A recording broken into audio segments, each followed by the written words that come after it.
we've got a hypothesis that we're still working out that's supported to some degree by the relevant literature. So imagine that you're looking for a stable partner, right? So you might think, well, what do you want in a stable partner? And at least in principle, one of the things you don't want is too much mismatch between you and that person on the 5 fundamental dimensions. So for example, if you're really extroverted and you have a really introverted partner, you're going to engage in continual conflict about how much social activity the two of you should subject yourself to.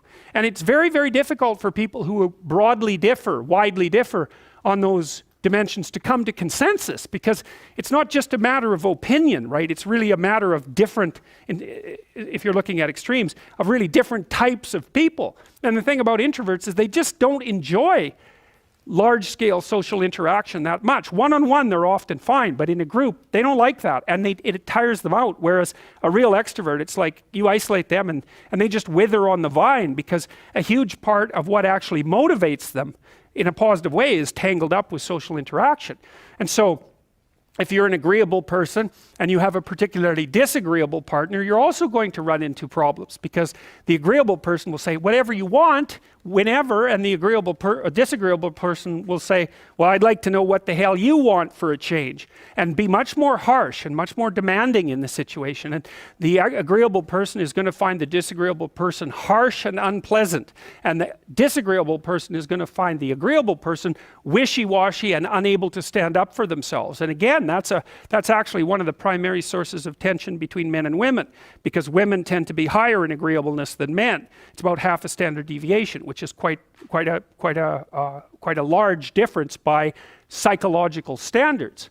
And so what that means, I probably haven't got the statistic quite right, but I think I've got it about right. What that means fundamentally, just so you have some sense of how large an effect that is that if you have a group of men and women and you pick out random pairs, the woman is going to be more agreeable than the man 60% of the time. So that's not an overwhelming proportion, but it's reliable, and it's quite large by psychological standards. So there's the problem with agreeableness. With conscientiousness, well, if you're conscientious, you're industrious and orderly. And orderly people seem to be sensitive to disgust, which is something we'll talk about in detail later. We've had a hard time specifying exactly what makes industrious people industrious, because it's hard to come up with an animal model for that sort of thing, and there's no theoretical model. But our latest idea is that, it's not my idea, it's actually the idea of my graduate student, Christine Brophy, is that industrious people find it unpleasant and unsettling to not be doing something. So it isn't so much that industriousness makes them happy or fills them with positive emotion. That would be more extroversion, right? Because extroversion is the positive emotion dimension. It's that industrious people can't stand sitting around doing nothing. And this is speculation, but human beings are obviously always engaged in the exchange of labor, especially the reciprocal exchange of labor. And you can imagine that in a community where everyone knows everyone, the people who work hard are going to be pretty irritated on a fairly chronic basis with the people who are completely unproductive. And my suspicions are that plenty of people who were completely unproductive in the history of the evolution of our species were wiped out by people who were unhappy with their lack of productivity. And so I think, generally speaking, human beings have this sense of ethical obligation with regards to one another to share labor. And people who are conscientious really, really feel that. So they feel bad if they're not busily working on something that's productive all the time. And so the advantage to being with someone conscientious is, well, they're going to work like mad, but the disadvantage is they're going to work like mad.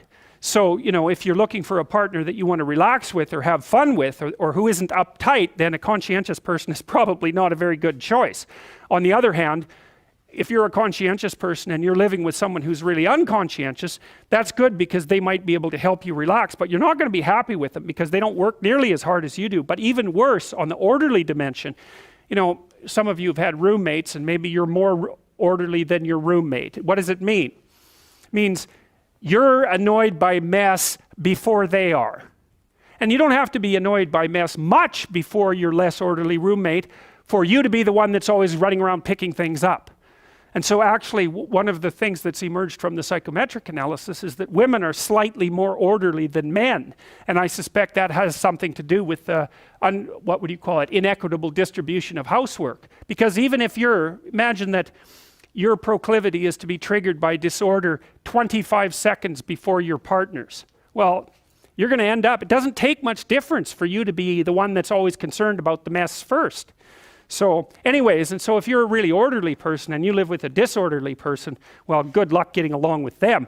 They're going to regard you as like uptight and over concerned with details and unwilling to relax, that's for sure. And they're going to regard you as, well, just a bloody mess. And how can anyone possibly live with someone like you?